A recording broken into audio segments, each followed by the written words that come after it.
Okay, let's start with some pictures. See if you can find something that is common in these 4 pictures. What is common in these 4 pictures? Okay, got it. All entertaining and interesting.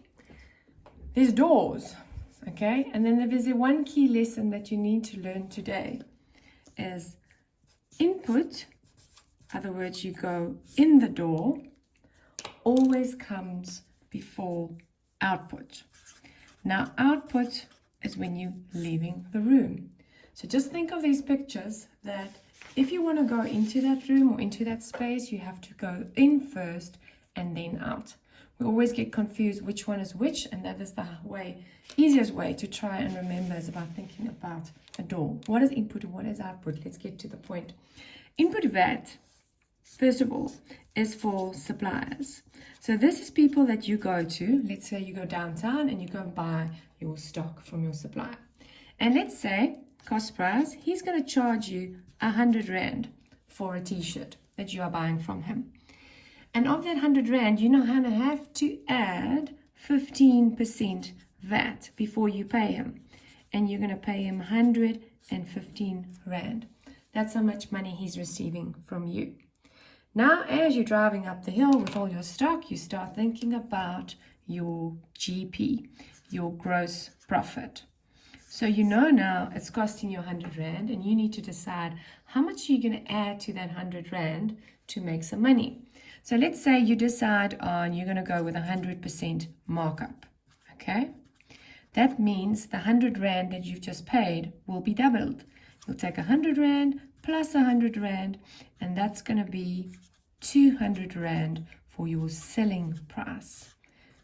Do note that I have now left the VAT out. So whenever I'm working with CP or SP, cost price or selling price, I'm not using the VAT as well. The VAT is just when I'm paying, and it's going to go to a separate account in my books for VAT. So I've worked out the 100 Rand, 100%, and I've got 200. Now I'm going to go to the output, because what's the next thing that happens? You've got your customers coming into your shop, and now they want these t-shirts that you are selling. So you are selling it, your selling price is 200 Rand, and you have to, by law, add 15% to that selling price. So what is the price tag that they see inclusive of that? They have to pay 230 Rand. Okay, so what's happened here? You have bought stuff, you added some profit, and then you sold it. But in between, VAT was also in the picture. So now you need to note what happens with your VAT and what's actually going on here. That 15 Rand, or 15%, you paid indirectly to SARS. So there is 15 Rand that you paid indirectly to SARS. How does that work? That means you gave your supplier 115 Rand cash, but of that 115, only 100 Rand is his. He would have to go every 2 months and take all the money he received from his customers and go and pay it to SARS. So the money will end up with SARS. Even though you didn't pay SARS, you indirectly did pay some VAT on this one t-shirt. Okay, now we're going to the far right. What's happening with the VAT here? Now you are receiving VAT from your customers. You receive VAT of 30 Rand from your customers. And now what happens? You owe SARS that 30 Rand. But SARS is into fairness. So on the same t-shirt, they don't want us to be paying double VAT. Because if you look carefully, you have paid 15 Rand for the same t-shirt here. And now you've paid another 30 Rand, possibly you will pay that to SARS. So that takes it up to 45.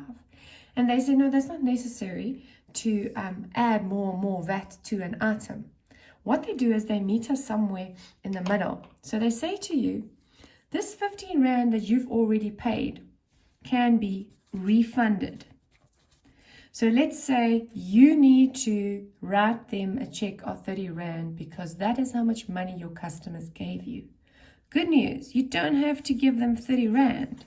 You can give them 30 Rand minus the 15 that you've already indirectly given to SARS for this t-shirt, the same t-shirt. So they're going to say to you in the end, you only owe them 15 Rand. Why? Because they're going to get 15 from the guy down the road and they're going to get 15 from you. At the end of the day, that is exactly what the final price was for the t-shirt.